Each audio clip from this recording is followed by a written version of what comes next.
Hello, this is Indrajeet. Welcome you to the last review. दोस्तों, आज से अगर मैं 2 महीने पहले की बात करूं तो मेरा बचपन से जब से मैंने होश संभाली है, मेरा फेवरेट जॉनर था रोमांटिक ड्रामा।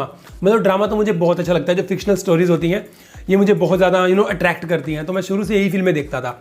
लेकिन 2 महीने पहले मैंने नेटफ्लिक्स पर एक डार्क वेब सीरीज़ देखी, जर्मन बेस्ड वेब सीरीज़ है and is purely based on the time travelling concept. और जब मैंने डार्क देखी और मैं टाइम ट्रैवलिंग के कंसेप्ट के अंदर थोड़ा घुसा, then I came to know कि इससे ज़्यादा इंटरेस्टिंग कोई भी चीज़ नहीं है। थोड़ा सा आपका दिमाग खर्च होता है, दिमाग की दही होती है, लेकिन जब आप डॉट्स कनेक्ट करने लग जाते हो, सो गाइस मुझे नहीं लगता कि टाइम ट्रैवलिंग से अच्छी और इंटरेस्टिंग चीज़ और अच्छा जॉनर कोई होगा आज की डेट में। तो तब से लेकर अब तक मेरा फेवरेट जॉनर टाइम ट्रैवलिंग बन चुका है। उसके बाद मैंने इंटरस्टेलर, जो मैंने आज तक नहीं देखी थी, वो सिर्फ मैंने इसी वजह से देखी कि टाइम ट्रैवलिंग है उसके अंदर। इंसेप्शन और भी मैं स्टफ ढूंढ रहा हूँ टाइम ट्रैवलिंग का।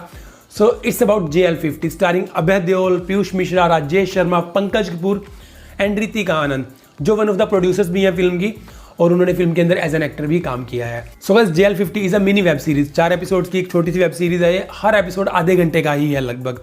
तो ये मतलब 1.25 घंटे की एक फिल्म भी बनाई जा सकती थी, बट मेकर्स ने इसे ब्रेक डाउन करके एक मिनी सीरीज की शेप में हमें दिया। लेकिन और भी अच्छा होता अगर ये वेब सीरीज 7-8 एपिसोड्स होते इसके, और हर एपिसोड की ड्यूरेशन 40-45 मिनट की होती। तो इस कॉन्सेप्ट को और डिटेलिंग की जरूरत थी। मेरा बिल्कुल मतलब नहीं है कि सीरीज़ बेकार है। Series is an awesome watch. बहुत बढ़िया सीरीज़ है, बहुत नई और बहुत फ्रेश कंसेप्ट है, बहुत अच्छा कंसेप्ट है, स्टोरी बहुत बढ़िया है। लेकिन मुझे यहाँ तक भी यकीन है कि इसकी स्टोरी शैलेंद्र व्यास, जो कि डायरेक्टर भी हैं फिल्म के और राइटर भी हैं, इनको डार्क से कहीं ना कहीं आइडिया आया है इसकी स्टोरी का, क्योंकि सिमिलैरिटी भी है। बट ऑब्वियसली इस स्टोरी में थोड़ा नयापन डालने के लिए इसको एक अलग मोड दिया गया है, जो कि बहुत इंटरेस्टिंग है। सो गाइस, मैं एक बार फिर से कहता हूँ, JL50 is an awesome watch. लेकिन हाँ, जहाँ पर हमारी इंडियन इंडस्ट्री मार खाती है वो है हमारी प्रोडक्शन वैल्यूज़, हमारा बजट, हमारी कॉस्टिंग। क्योंकि अगर हम डार्क को देखें, वहाँ पर ज़्यादा कुछ दिखाया नहीं गया, लेकिन हमें यकीन होता है कि यार वाकई ये टाइम ट्रैवलिंग हो रही होगी। लेकिन JL50 के अंदर वहीं थोड़ा बचकाना वो चीज़ हो गई। एक तो सबसे बड़ी कमी मुझे जो लगी वो ये थी कि JL50 पूरी की पूरी स्टोरी उसके क्रैश के ऊपर बनी है, लेकिन JL50 को क्रैश होता ही नहीं दिखाया गया। वो रिक्रिएट करना चाहिए था इन्हें सीन, चाहे वो टाइम ट्रैवलिंग का कंसेप्ट यूज़ करके करते, तो इन्होंने वहाँ पर नहीं किया। क्योंकि अगर उसे क्रैश होता दिखाते तो VFX के ऊपर काफ़ी पैसा लगता है। और जब भी टाइम ट्रैवलिंग होती है, यहाँ पर भी टाइम ट्रैवलिंग होती है, इसमें कोई स्पॉइलर नहीं है, ऐसा हमें ट्रेलर में भी दिखाया गया है और बताया गया है।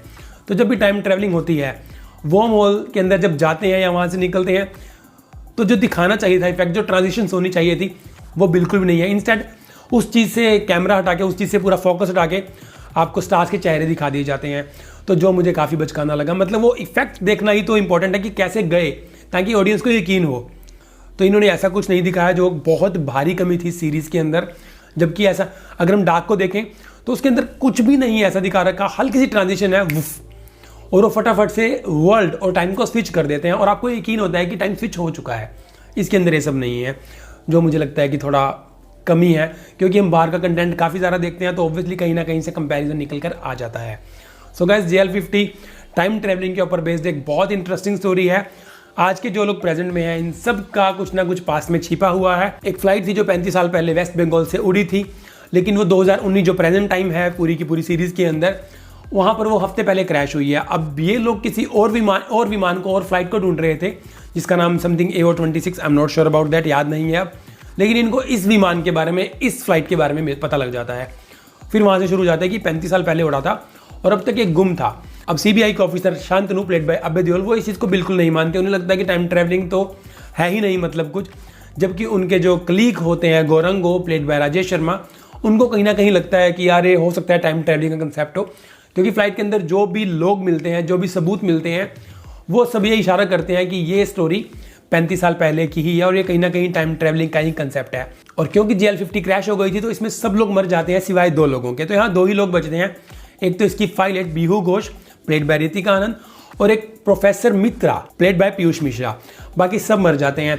अब धीरे धीरे जैसे स्टोरी आगे बढ़ती रहती है, क्योंकि शांतु तो यकीन नहीं करता कि टाइम ट्रैवलिंग हुई है, फिर धीरे धीरे प्रोफेसर दास यानी कि पंकज कपूर आ जाते हैं स्टोरी के अंदर, रितिका आनंद यानी कि बीहू घोष भी आ जाती है, और प्रोफेसर मित्रा की भी एंट्री हो जाती है। तो ये 5-6 लोगों को लेकर ये सीरीज बनाई गई है। यस, टाइम ट्रैवलिंग को बहुत अच्छे से यूटिलाइज किया गया है। तो हुआ क्या था एग्जैक्टली 35 साल पहले, क्योंकि ये प्लेन 35 साल पहले उड़ा था और टाइम ट्रैवलिंग हुई है, जो भी हुआ, हाईजैक हुआ, ये 35 साल बाद मिला है। तो इतने टाइम तक ये प्लेन था कहाँ?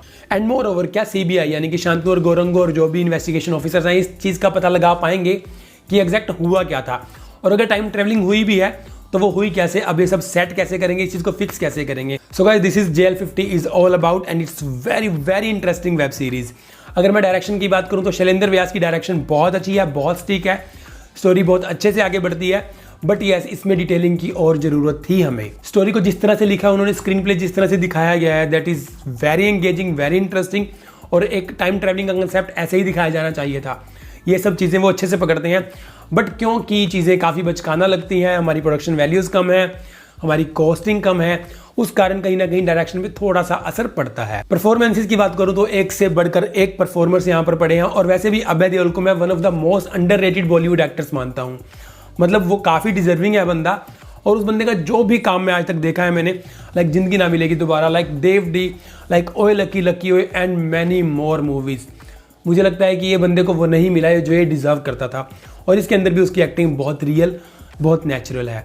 काफ़ी जगह पर वो एक्सप्रेशनलेस लगते हैं सीरीज़ के अंदर, बट मुझे लगता है कि वो सीन की डिमांड वैसी थी। इसके अलावा सेकंड जो सबसे बड़ी परफॉर्मेंस है that is of Pankaj Kapoor, और पंकज कपूर भी द लेजेंड है, तो उनका काम भी बहुत अच्छा है। बाकी सबका मैं कहूँगा कि कैमियो ही है, चाहे वो पीयूष मिश्रा हो, चाहे वो रितिका आनंद हो, चाहे वो राजेश शर्मा हो, इन सब ने अपना अपना कैमियो अच्छे से निभाया है। So guys as my last word, अगर आपको टाइम ट्रैवलिंग पसंद है, देखो साईफाई इसका एक जॉनर है, लेकिन ये साईफाई फिल्म है नहीं। अगर आपको लग रहा है कि स्पेस में लेकर जाएंगे या कुछ मशीनरी तैयार हो रही है, वैसे ऐसा कुछ नहीं है। इससे general story, it's an interesting watch, और आप फैमिली के साथ भी देख सकते हैं इसे। तो मुझे लगता है कि ये काफ़ी बढ़िया सीरीज़ है, अगर आप देखोगे तो आपको टाइम ट्रैवलिंग से प्यार होना शुरू हो जाएगा।